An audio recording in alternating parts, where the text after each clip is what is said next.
আসসালামু আলাইকুম। আমন্ত্রণ জানাচ্ছি জাগো টিভিতে। আপনাদের সাথে আছি আমি মমতাজ শাহিন রুম্পা। শুরুতেই জানিয়ে দিব আপডেটগুলো। এবার নেতানিয়াহুর গলা চেপে ধরলেন খোদ ইসরায়েল প্রতিরক্ষা প্রধান।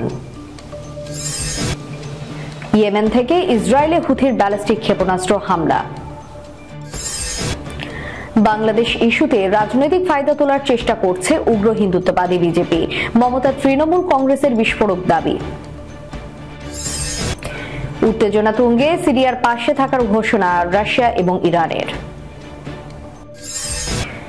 বাংলাদেশিদের ভিসা না দিয়ে বিপাকে ভারত, এমন অবস্থা আগে কখনো হয়নি, বাংলাদেশি ক্রেতা নেই, মাথায় হাত ভারতের বনগার ব্যবসায়ীদের। ভারত চীন রাশিয়াকে কঠিন হুঁশিয়ারি ডোনাল্ড ট্রাম্পের, আরোপ করবেন 100% শুল্ক। পৃথিবীকে 5টি দেশের করোনার উপর ছেড়ে দেওয়া যায় না, মন্তব্যে এরদোগান। শুনছিলেন শিরোনাম, এবারে বিস্তারিত। এবার নেতানিয়াহুর গলা চেপে ধরেছেন খোদ ইসরায়েল প্রতিরক্ষা প্রধান। ইসরায়েলের বিরুদ্ধে গাজায় জাতিগত নির্মূলের অভিযোগ তুলেছেন সেই দেশেরই খোদ প্রতিরক্ষা প্রধান। গাজায় বর্বর হামলা চালাচ্ছে ইসরায়েল দখলদার বাহিনী। দেশটির সেনাদের হাত থেকে রেহাই পাচ্ছে না নিষ্পাপ শিশুরাও। আর এই বিষয়ে বহির্বিশ্বে ইসরায়েলকে সমালোচিত হতে হলেও সমর্থন ছিল নিজ দেশে। তবে এবার ইসরায়েলের এই বর্বরতা নিয়ে মুখ খুললেন দেশটির সাবেক প্রতিরক্ষা মন্ত্রী মোশে ইয়ালন। শনিবার ইসরায়েল সেনাবাহিনীর বিরুদ্ধে গাজায় জাতিগত নির্মূলের অভিযোগ এনেছেন তিনি, যা দেশটিতে ব্যাপক আলোচনার জন্ম দিয়েছে। বেসরকারি ডেমোক্রেট টিভি চ্যানেলে একটি সাক্ষাৎকারে ইয়ালন বলেন, আমাদের যে পথে নিয়ে যাওয়া হচ্ছে তা হলো বিজয়, সংযুক্তি এবং জাতিগত নির্মূল করা। জাতিগত নির্মূলের বিষয়ের উপর জোর দিয়ে তিনি আরো বলেন, সেখানে কি ঘটছে? আর বিল্লাইদ নেই, আর বিনহাউত নেই। সেনাবাহিনী জাবালিয়ায় হস্তক্ষেপ করছে এবং আরবদের থেকে ভূমি সাফ করা হচ্ছে। সাবেক এই প্রতিরক্ষা মন্ত্রী ইয়ালান গাজা থেকে ইসরায়েলের প্রত্যাহারের আগে 2002 থেকে 2005 সালের মধ্যে ইসরায়েলের সেনাবাহিনীর প্রধান ছিলেন। পরবর্তীতে 2016 সালে প্রধানমন্ত্রী বেনিয়ামিন নেতানিয়াহুর সাথে মতানৈক্যের কারণে পদত্যাগ করেন। তার আগের সময়টাতে প্রতিরক্ষা মন্ত্রী এবং উপপ্রধানমন্ত্রী হিসেবে দায়িত্ব পালন করেছেন ইয়ালান। ইয়েমেন থেকে ইসরায়েলে ব্যালিস্টিক ক্ষেপণাস্ত্র নিক্ষেপ করেছে দেশটির বিদ্রোহী হুথি যোদ্ধারা। তবে ইসরায়েলি প্রতিরক্ষা বাহিনী বলছে, ইয়েমেন থেকে ইসরায়েলে ছোড়া একটি ব্যালিস্টিক ক্ষেপণাস্ত্র ইসরায়েলের সীমানার বাইরে বিমান প্রতিরক্ষা ব্যবস্থার মাধ্যমে প্রতিহত করা হয়েছে। ইসরায়েলি গণমাধ্যম বলছে, এই ঘটনার সময় মধ্য ইসরায়েলে সাইরেন বেজে ওঠে। তবে ইসরায়েলের ভূখণ্ডে গিয়ে আরেকটি ক্ষেপণাস্ত্র আঘাত এনেছে বলে জানা গেছে। তবে এই ঘটনায় তাৎক্ষণিকভাবে হতাহতের কোনো খবর পাওয়া যায়নি। রোববার ইসরায়েলি সামরিক বাহিনী জানায়, ইয়েমেন থেকে উৎক্ষেপণ করা একটি ক্ষেপণাস্ত্র ইসরায়েলি ভূখণ্ডে প্রবেশের আগেই আটকে দেওয়া হয়েছে। সামরিক বাহিনী এর আগে বলেছিল যে ইয়েমেন থেকে উৎক্ষেপণের পরে মধ্য ইসরায়েলের বেশ কয়েকটি এলাকায় সাইরেন বাজছিল। প্রসঙ্গত 2023 সালে গাজা যুদ্ধ শুরু হওয়ার পর থেকে হুথি যোদ্ধারা ফিলিস্তিনিদের প্রতি সংহতি জানিয়ে ধারাবাহিকভাবে ইসরায়েলি ক্ষেপণাস্ত্র এবং ড্রোন হামলার মাধ্যমে হামলা করে আসছে।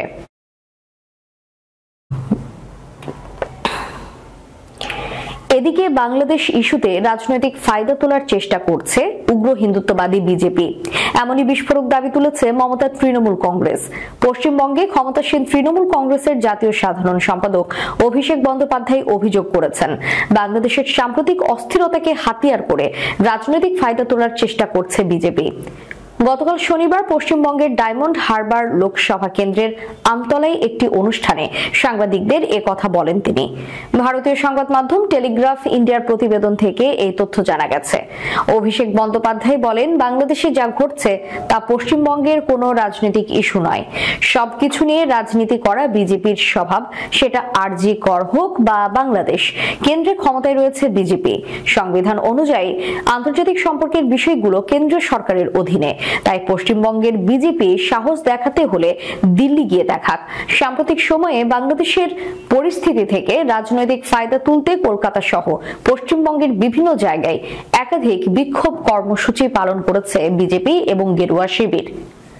দলটি বাংলাদেশের রাষ্ট্রদ্রোহের অভিযোগে গ্রেফতার হিন্দু সন্ন্যাসী এবং সাবেক ইসকন নেতা চিন্ময় কৃষ্ণ দাসের মুক্তির দাবি জানাচ্ছে এবং সংখ্যালঘুদের উপর অত্যাচারের নিন্দা করছে। বিরোধী দলনেতা শুভেন্দু অধিকারী ইতোমধ্যে ঘোষণা করেছেন বাংলাদেশের বিজয় দিবস উপলক্ষে 16 ডিসেম্বর কলকাতায় একটি মেগা র্যালি আয়োজন করবে বিজেপি। অভিষেক বন্দ্যোপাধ্যায় বলেন, ঢাকা ও বাংলাদেশের অন্যান্য অংশ থেকে উঠে আসা ছবিগুলো রাগ উস্কে দিচ্ছে। রক্ত গরম হয়ে যায়, তবে বাংলাদেশের সরকারের সঙ্গে আলোচনা করার দায়িত্ব কেন্দ্রীয় সরকারের।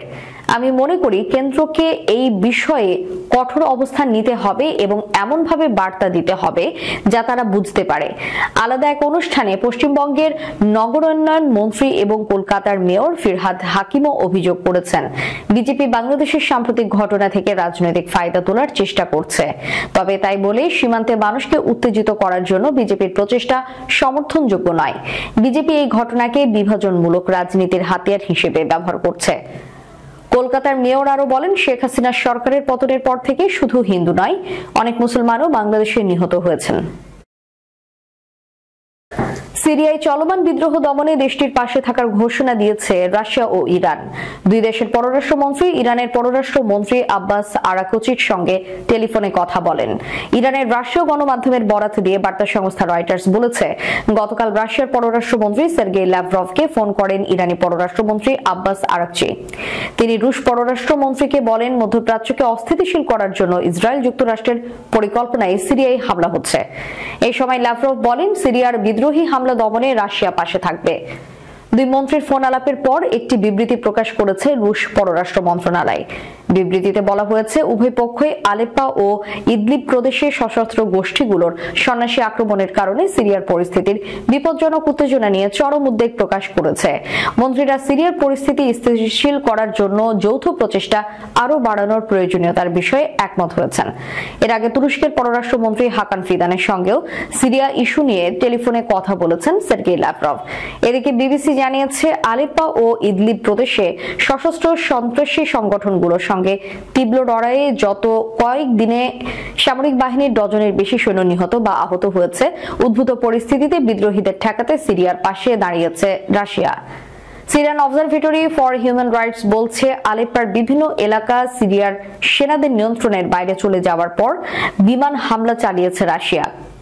ক্রেমলিনের মুখপাত্র দিমিত্রি পেসকভ বলেছেন, সিরিয়ার সার্বভৌমত্বের উপর আক্রমণ হয়েছে। দ্রুত শৃঙ্খলা ফিরিয়ে আনার জন্য সিরিয়ার সরকারের পাশে আছে মস্কো। ভারত বাংলাদেশ সীমান্তবর্তী শহর বনগাঁর চিরচেনা কর্মব্যস্ততা এখন অনেকটাই স্তিমিত।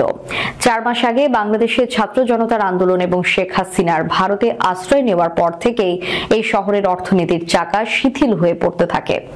সাম্প্রতিক সময়ে ভারত বাংলাদেশিদের জন্য ভিসা নীতিতে কড়াকড়ি আরোপ করা এই পরিস্থিতি আরো নাজুক হয়েছে। টাইমস অফ ইন্ডিয়া এক প্রতিবেদনে বনগাঁওয়ের এমন চিত্র তুলে ধরা হয়। প্রতিবেদনে বলা হয়, সাধারণত বাংলাদেশি ক্রেতাদের ভিড়ে জমজমাট বনগাঁর বাজার এবং হোটেলগুলো এখন কার্যত ফাঁকা। সীমান্তের ওপার থেকে ক্রেতা আসা প্রায় বন্ধ হয়ে যাওয়ায় ব্যবসায়ীরা চরম অনিশ্চয়তায় পড়েছেন। বনগাঁ পৌরসভার চেয়ারম্যান গোপাল শেঠ জানান, গত কয়েক মাসে বনগাঁর ব্যবসার 50 থেকে 60% পর্যন্ত ধস নেমেছে। একসময় মুখরিত থাকা তাও বাজার এখন নিস্তব্ধ। সেখানে তুলির দোকানের মালিক গৌতম হালদার বলেন, আমার বিক্রি 30% নেমে এসেছে। বাংলাদেশি ক্রেতাদের সবচেয়ে বেশি ভিড় দেখা যেত মটিগঞ্জ ও তাও বাজারে। এই বাজার দুটি মূলত এখন প্রায় জনশূন্য। এর সঙ্গে সংকটে পড়েছে হোটেল খাত। গত 7-8 দশকে বাংলাদেশের পর্যটক, চিকিৎসা সেবা, প্রার্থী এবং ব্যবসায়ীদের আগমনে এখানকার হোটেল খাত ব্যাপক সমৃদ্ধ ছিল। কিন্তু এখন যেসব রোডের মায়ের আশীর্বাদ গেস্ট হাউসের মতো হোটেলগুলো অনেকটাই ভুতুড়ে হয়ে পড়েছে। হোটেলটির মালিক চিরঞ্জন সাহা বলেছেন, কোভিডের বছরগুলো বাদ দিলে এমন অবস্থা আগে কখনো দেখিনি। বাংলাদেশি পর্যটকদের অভাবে হোটেল কর্মী, অটো ও টোটো চালক, রিক্সা চালক এবং কুলিদের আয়ের উৎস প্রায় বন্ধ। মায়ের শান্তশ্রী লজের মালিক বিশ্বজিৎ দাস বলেন, 1947 সালের পর থেকে এই খাতে যা উন্নতি হয়েছিল তা আজ হুমকির মুখে। বনগাঁর ফাঁকা রাস্তাগুলো এবং জনমানবহীন বাজার এই শহরের অর্থনীতির অচলাবস্থার স্পষ্ট প্রমাণ। সীমান্তে উত্তেজনা ও রাজনৈতিক অস্থিরতা অব্যাহত থাকলে এই সংকট আরও দীর্ঘায়িত হতে পারে। মার্কিন বলয় থেকে বেরিয়ে নিজেদের ব্যবসা বাণিজ্য এবং অর্থনীতির সম্প্রসারণ ঘটাতে চায় ব্রিক্স।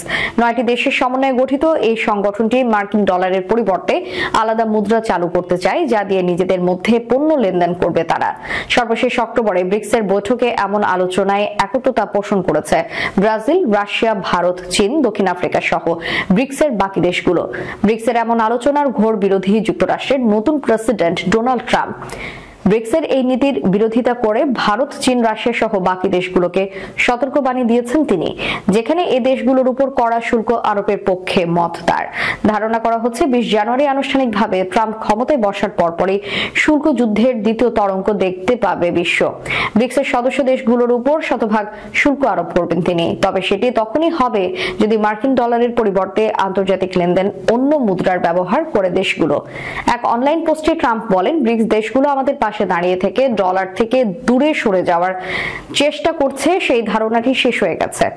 এই দেশগুলোর কাছ থেকে আমাদের একটি প্রতিশ্রুতি প্রয়োজন যে তারা নতুন ব্রিক্স মুদ্রা তৈরি করবে না বা শক্তিধরদের প্রতিস্থাপনের জন্য অন্য কোনো মুদ্রা ফিরিয়ে দেবে না, তবে সেটি হলে তারা 100% শুল্কের সম্মুখীন হবে।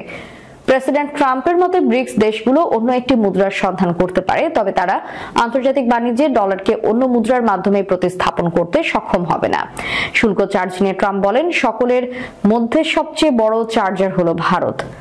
তারা সম্ভবত অনেক উপায়ে চীনের চেয়ে বেশি চার্জ নেয়, কিন্তু তারা হাসি মুখে এটা করে। তারা বোঝায় এটা খুব সামান্য চার্জ। তারা বলে, ভারত থেকে কেনার জন্য আপনাকে অনেক ধন্যবাদ। তুরস্কের প্রেসিডেন্ট রিসেপ তাইপ এরদোগান বলেছেন, জাতিসংঘকে সম্পূর্ণরূপে সংস্কার করা প্রয়োজন। পৃথিবীকে 5টি স্থায়ী দেশের করুণার উপর ছেড়ে দেওয়া যায় না। শুক্রবার ইস্তাম্বুলে টিআরটি ওয়ার্ল্ড ফোরামে দেওয়া ভাষণে তিনি এসব কথা বলেন। একই সঙ্গে নিরাপত্তা পরিষদের 5টি স্থায়ী সদস্যের কঠোর সমালোচনা করেছেন তুরস্কের প্রেসিডেন্ট। এরদোগান বলেন, 194টি দেশের ভবিষ্যৎ এক বা একাধিক স্থায়ী সদস্যের মুখে ছেড়ে দেওয়া উচিত নয়। নিরাপত্তা পরিষদের কাঠামোর প্রতি দীর্ঘদিনের সমালোচক এরদোগান পুনরায় তার অবস্থান ব্যাখ্যা করেছেন। তিনি বলেন, পৃথিবী 5টি দেশের চেয়ে অনেক বড়। পৃথিবীতে চলমান মানবিক সংকটগুলোর উদাহরণ দিয়ে বর্তমান বৈশ্বিক ব্যবস্থার দুর্বলতা তুলে ধরে এরদোগান বলেন, প্রতিটি সংকটই নাই শান্তি, স্থিতিশীলতা এবং নিরাপত্তা উন্নয়নের একটি সুযোগ সৃষ্টি করে। এছাড়া তিনি বলেন, আমরা গাজা ও লেবাননের জনগণকে সাহায্য অব্যাহত রেখেছি। এবার নেতানিয়াহুর গলা চেপে ধরলেন খোদ ইসরায়েল প্রতিরক্ষা প্রধান। ইয়েমেন থেকে ইসরায়েলে হুথির ব্যালিস্টিক ক্ষেপণাস্ত্র হামলা। বাংলাদেশ ইস্যুতে রাজনৈতিক ফায়দা তোলার চেষ্টা করছে উগ্র হিন্দুত্ববাদী বিজেপি। মমতা তৃণমূল কংগ্রেসের বিস্ফোরক দাবি। উত্তেজনা তুঙ্গে সিরিয়ার পাশে থাকার ঘোষণা রাশিয়া এবং ইরানের। বাংলাদেশিদের ভিসা না দিয়ে বিপাকে ভারত, এমন অবস্থা আগে কখনো হয়নি। বাংলাদেশি ক্রেতা নেই, মাথায় হাত ভারতের বনগার ব্যবসায়ীদের। ভারত, চীন, রাশিয়াকে কঠিন হুঁশিয়ারি ডোনাল্ড ট্রাম্পের, আরোপ করবেন 100% শুল্ক। পৃথিবীকে 5টি দেশের করুণার উপর ছেড়ে দেওয়া যায় না, মন্তব্যে এরদোগান। শেষ করার পূর্বে সংবাদ শিরোনামগুলো জানিয়ে দিব আরো একবার। এতক্ষণ আমাদের সাথে থাকার জন্য ধন্যবাদ। আল্লাহ হাফেজ। কি হয়েছে রে?